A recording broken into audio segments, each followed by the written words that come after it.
What's up, guys? This is Aaron, and it is time for our Week 5 college football. I've got, we'll go with 3 plays that are official right now. I've still got 2 that I'm waiting on the lines to come out, and I think there's probably one more that I'll add as well, so stay tuned because what we have in this video is not going to be all of them for the whole week. So 14-7 on the season. I did have a typo on Twitter because I personally got Arkansas at +2, but the widely available legal book number was 2.5. So that's a win on that. So last week we were 3-2, but we were really, really close to 5-0. So Arkansas, they missed the field goal at the end of the game. So instead of winning by 1 and cashing for everybody, they lose by 2. So it depends on where you got the number. For Clemson, -7. It was down to the 2-point conversion in overtime. If they make that, we probably cover that game. They did not, so we lose.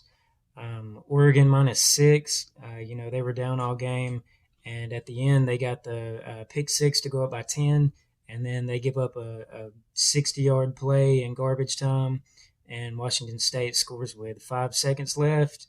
So that's a backdoor cover there.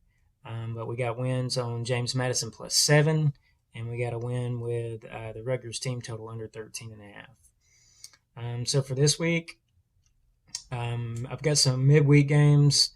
We're going to do San Diego State +6. So Boise State, they just fired their offensive coordinator, and their starting quarterback, Hank Bogmeyer, transferred out as soon as he was told that the OC was fired. The offense is looking pretty bad. The team's not really in high spirits right now, and they just lost 27-10 to UTEP. I don't think that's the kind of thing you fix overnight, and you certainly don't fix that just because you got rid of the offensive coordinator and put somebody else in charge. So with San Diego State, they're not a team that's going to wow you as far as the stat lines. They don't get a lot of yards, but they play really good defense, and it's just going to be really hard for Boise State to win this game by margin. We're getting almost a touchdown here, and San Diego State loves to run the ball and chew the clock, so we'll go San Diego State +6. We're going to go Washington -3 at UCLA. So this number was 2.5 if you can get that. I've seen -3 +100, so you can probably get a 2.5 at a decent number, but we'll grade this at -3. So Washington has played some pretty decent opponents. We saw what Kent State did with Georgia last week. It's a bad team, but they can still score some points. They played Michigan State, and they beat them pretty bad, even though they're not a great team. And then they played Stanford last week, and they won 40-15. So that's a Pac-12 opponent that they beat. Whereas with UCLA, this is a home game, but they don't have a great home field edge, being in LA and not being USC. So UCLA, they almost lose last week. I can't remember if it was last week or the week before, but they had South Alabama, and they won by a field goal by 1 point. South Alabama probably should have won that game. They played Bowling Green, terrible team. They played Colorado. That's probably the worst Power 5 team. And they played Alabama State, an FCS team. So they've played pretty much nobody all season. And now, with a line this close, this is basically saying at +3 that these teams are pretty much equal, and I don't really see that. I think that that DeBoer's got this offense going for Washington, and I think they play a little better defense. So let's take Washington -3. I think that one's on Friday. We're going to go with NC State +7 at Clemson. So there's going to be some weather. It might be rainy, stormy. NC State won this game last year in overtime by 6, and I think that they can still recreate some of that even on the road. Clemson's offense, we bet on them last week. They looked pretty good last week, but, they still, the offensive line doesn't look that great. Wake Forest, they don't play any defense, and NC State does. So I wouldn't look to what Clemson did last week on offense like that's what they're going to do every single game. because they really didn't do that any games before that either. So, they're getting some of those DBs back that were hurt last week. But NC State, they can chuck the ball around. They can throw short if it's stormy. They're not a great running team, but I think they can do just enough. And I think that this is a huge game for them, just as much as it is for Clemson, because this is probably going to decide, who wins the Coastal, or at least if somebody, is out of it. So let's go NC State +7.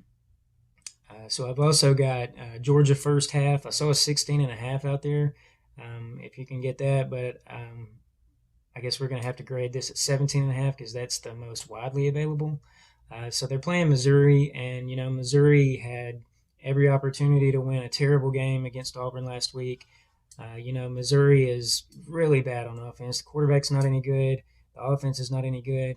The defense is not any good. The game, goes into overtime because they miss a chip shot field goal to win. And then in overtime, the running back goes to the goal line and puts the ball out, and he fumbles it when he tries to stretch it out. And the ball goes back, and Auburn, recovers it. Or it goes out of the end zone. So then Auburn gets the ball and kicks the field goal to win it. So, if you're losing to a team like Auburn when you had all those chances, especially with Georgia, last week, not really beating up on Kent State that much. This is an SEC opponent. And even though it's at Missouri, I don't think the fan base is really high on this team either.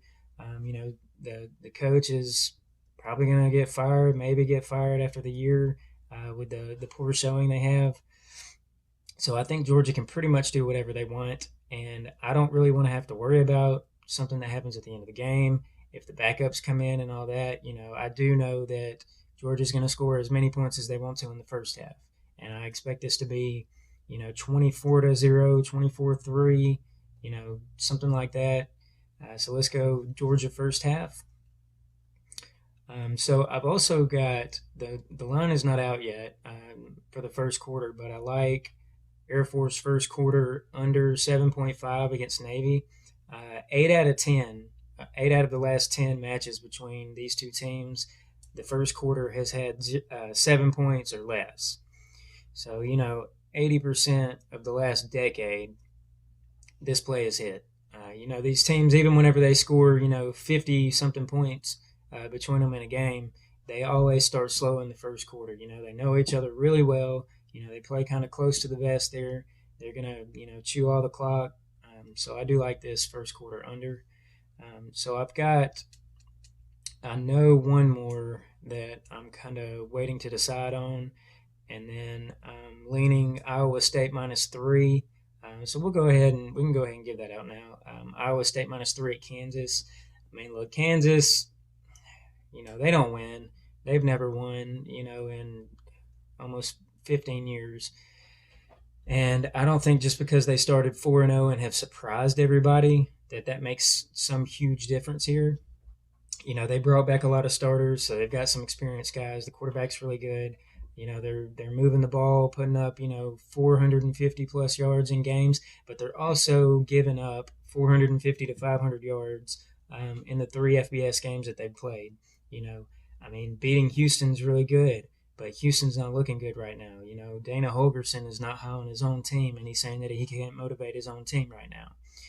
They beat West Virginia. Okay, that's great, but is beating West Virginia like some big metric now that we're using for if you're any good or not? I don't think so.